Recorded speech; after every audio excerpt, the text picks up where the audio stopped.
आज हम सब आर्य समाज का 150वां स्थापना दिवस मना रहे हैं और ये वाला जो हमारा वर्ष है ये हम समस्त आर्य समाज के लोगों के लिए, आर्य समाजियों के लिए, महर्षि दयानंद के अनुयायियों के लिए एक विशाल अवसर बनकर के हमारे सामने है, क्योंकि ये जो वर्ष है 200वीं जयंती ऋषि दयानंद की और 150वां स्थापना दिवस आर्य समाज का, ये 200वीं के बाद 300वीं जयंती ऋषि दयानंद की हम सब में से किसी के भी जीवन में नहीं आएगी। यानी 300वीं जयंती हम में से किसी को भी देखने का अवसर प्राप्त नहीं होगा।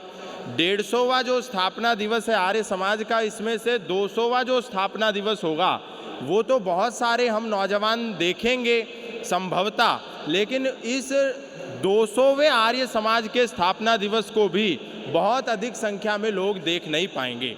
इसीलिए ये जो अवसर है, ये अवसर हमारे पास है कि हम सब इस अवसर को एक सौभाग्य में बदलें और ऋषि दयानंद का जो स्वप्न है, ऋषि दयानंद का जो संस्कृति को बचाने का, राष्ट्र को जगाने का, धर्म के उत्थान का जो संकल्प था, जो उन्होंने 1875 में आर्य समाज की स्थापना करके लिया था, उस संकल्प को सार्थक यदि हम कर सकते हैं तो अभी कर सकते हैं, हम बहुत अधिक भविष्य पर निर्भर नहीं हो सकते।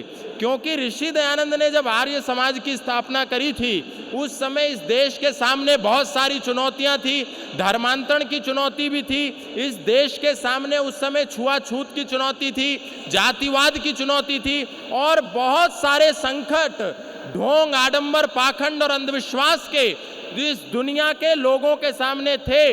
लेकिन वास्तविक रूप में यदि हम आज के वर्तमान परिदृश्य का अवलोकन करें तो 2025 में वो जो चुनौतियां आज से 150 साल पहले थी वो 150 गुना बढ़ चुकी हैं।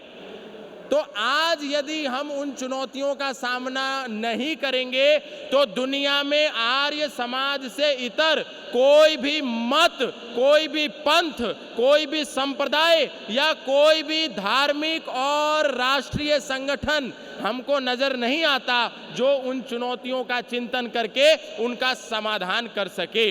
आज इस देश के सामने धर्मांतरण की एक बहुत बड़ी चुनौती है। हमारे जो भाई हैं वो जातिवाद का शिकार होकर के, छुआछूत का शिकार होकर के, ऊंच नीच और भेदभाव का शिकार होकर के, सनातन से विमुख होकर के विभिन्न विधर्मी मतों में शामिल हो रहे हैं और इसका समाधान दुनिया में किसी भी अन्य संगठन के पास नहीं है। वो यदि कोई काम कर सकता है तो केवल और केवल आर्य समाज कर सकता है। इस देश में आज युवा वर्ग, क्योंकि जो सबसे बड़ा संकट है कहने के लिए, भारत दुनिया की सर्वाधिक आबादी युवाओं की जिसके पास है ऐसा देश है, लेकिन समस्या ये है कि वो सारे युवा जो भारत में सर्वाधिक युवा की आबादी हमारे पास है, वो सारे युवा किस चीज में संलिप्त हैं। आज हमारा युवा सुबह उठता है और शाम को सोते सोते 8 घंटे, 9 घंटे, 5 घंटे, 7 घंटे और कई नौजवान तो 12 से 15 घंटे मोबाइल को ही इस्तेमाल करते रहते हैं, रील्स स्क्रॉल करते रहते हैं। हमारे नौजवान आज कई प्रकार के दुर्व्यसनों के शिकार हैं। अब जब हमारा नौजवान सुबह से लेकर के शाम तक मोबाइल के एडिक्शन से जुड़ा रहेगा, नशे से जुड़ा रहेगा और जुए के साथ जुड़ा रहेगा, सट्टे के साथ जुड़ा रहेगा, इस प्रकार के दुर्व्यसनों से संलिप्त रहेगा, तो उस नौजवान को हम राष्ट्रीय चिंतन की कितनी बातें बताते रहें, उसका सार्थक परिणाम कोई आने वाला नहीं है। इसीलिए माननीय राज्यपाल जी ने जो बात अभी पूर्व में कही वो हम लोगों के लिए इतनी गंभीर है कि आज हमारा आर्य समाज 150 साल का हो गया, लेकिन सोच करके देखिए जब हम दुनिया के आर्य समाजों में जाते हैं तो अधिकतम वहाँ आर्य समाजों के जितने पदाधिकारी हैं, कार्यकर्ता हैं, वो हमको बुजुर्ग दिखाई देते हैं।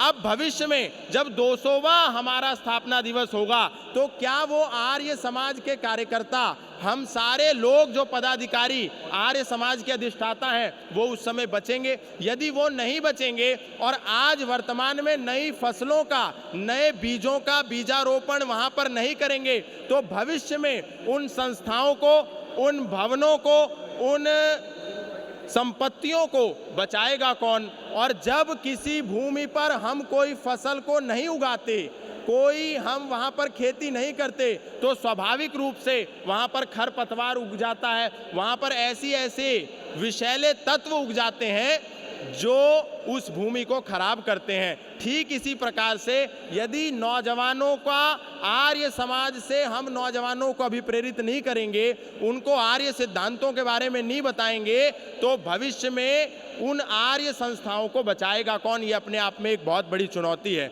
और जो सबसे बड़ी चुनौती आर्य समाज को लेकर के समाज में है वो ये है कि हम आर्य समाज के विचार को लोग आज भी उस विचार से कंफ्यूज हैं कि क्या ये आर्य समाजी नास्तिक होते हैं, ये राम और कृष्ण को नहीं मानते, भगवान शिव को नहीं मानते, ये ईश्वरवादी नहीं होते, ये नास्तिक लोगों का समूह है। दयानंद एक नास्तिक व्यक्ति थे।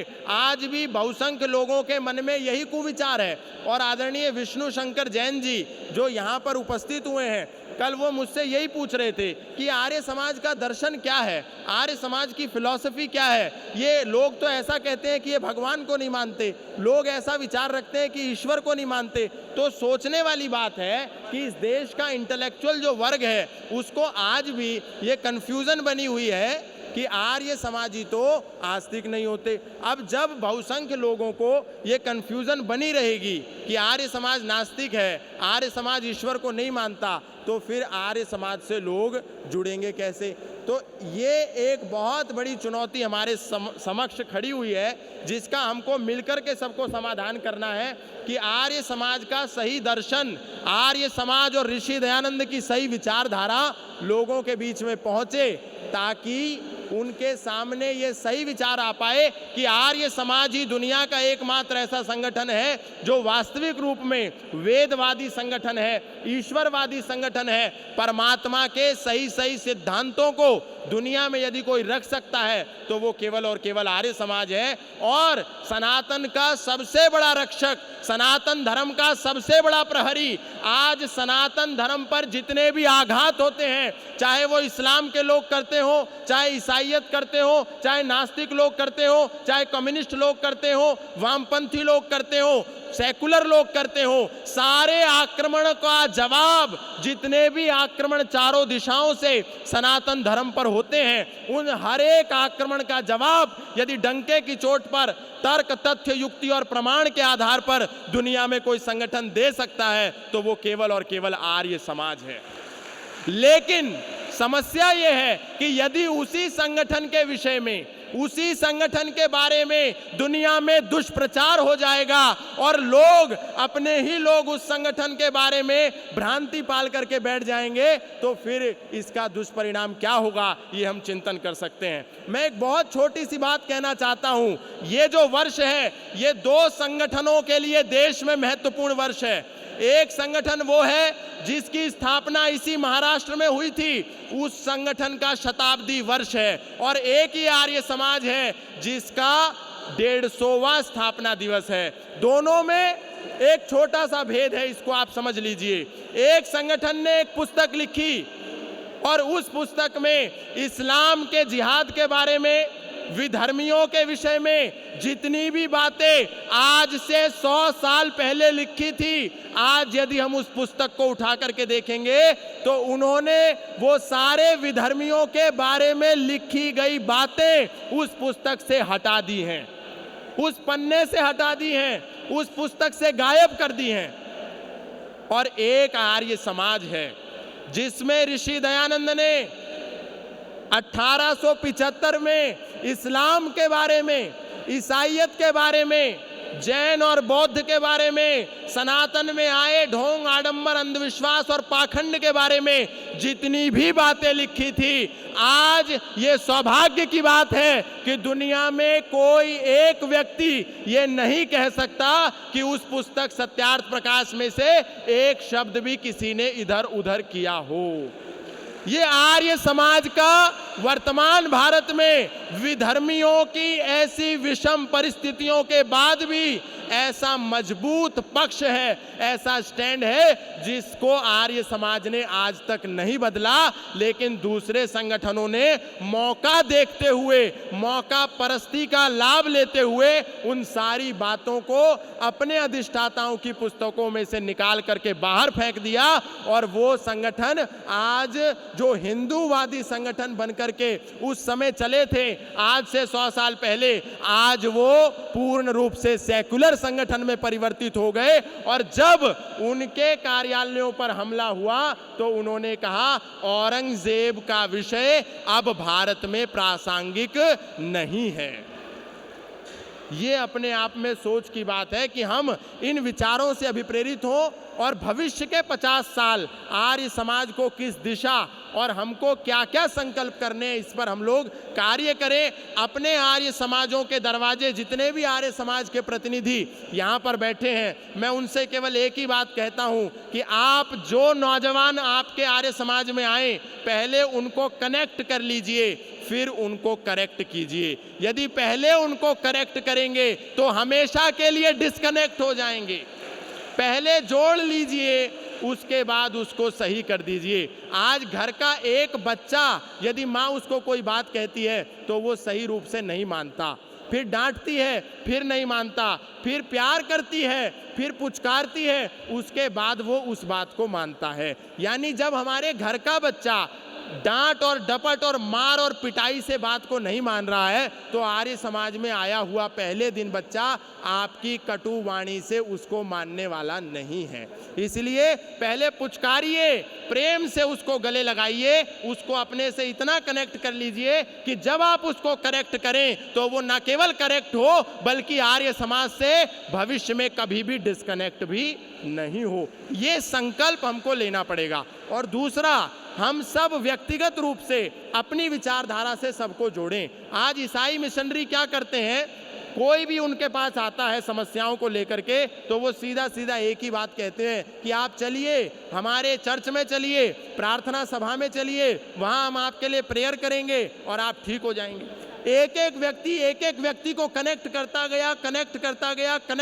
गया, और जिसका दुष्परिणाम ये हुआ कि आज उन ईसाइयों का दुनिया में एशिया का सबसे बड़ा चर्च भारत में बन रहा है। एक एक व्यक्ति को कनेक्ट करता गया। इसी प्रकार हम एक एक व्यक्ति को वैदिक धर्म से कनेक्ट करें, उनको सत्य बात बताएं, उनको सत्यार्थ प्रकाश दें, और सबसे बड़ी बात, हम अपना प्रचार इंटेलेक्चुअल लोगों में, इंटेलेक्चुअल वर्ग में अधिक से अधिक करें। आर्य समाज से निकल करके, आर्य समाज के भवनों से बाहर ऋषि दयानंद को लेकर के जाएं, क्योंकि हम आर्य समाजों से बाहर निकलते नहीं हैं और नॉन आर्य समाजी आर्य समाज में आता नहीं है। इसीलिए हमारा विचार कहीं ना कहीं आर्य समाज में ही कैद होकर के रह जाता है। यथासंभव हम आर्य समाज के विचारों को बाहर लेकर के जाएं और नॉन आर्य समाजियों को आर्य समाज में लेकर के जाएं। इससे विचार का प्रवाह तीव्र गति से बढ़ता चला जाएगा और हमारे ऋषि दयानंद का दुनिया का सर्वश्रेष्ठ वेदवादी सिद्धांत, जो लोगों के लिए रामबाण है, अमृत है और नीम के भांति कड़वा होने के बावजूद भी सेहत के लिए सबसे लाभकारी है, उस विचार को हम जन जन तक पहुंचाएंगे। तो निश्चित मानिए, जो हम 200वां आर्य समाज का स्थापना दिवस मनाएंगे, उस समय हम ऋषि दयानंद को सच्ची श्रद्धांजलि दे पाएंगे। इन्हीं शब्दों के साथ बहुत बहुत धन्यवाद। बोलिए महर्षि दयानंद की। एक बार जोर से बोलिए महर्षि दयानंद की। सत्य सनातन वैदिक धर्म की। बहुत बहुत धन्यवाद, बहुत बहुत आभार।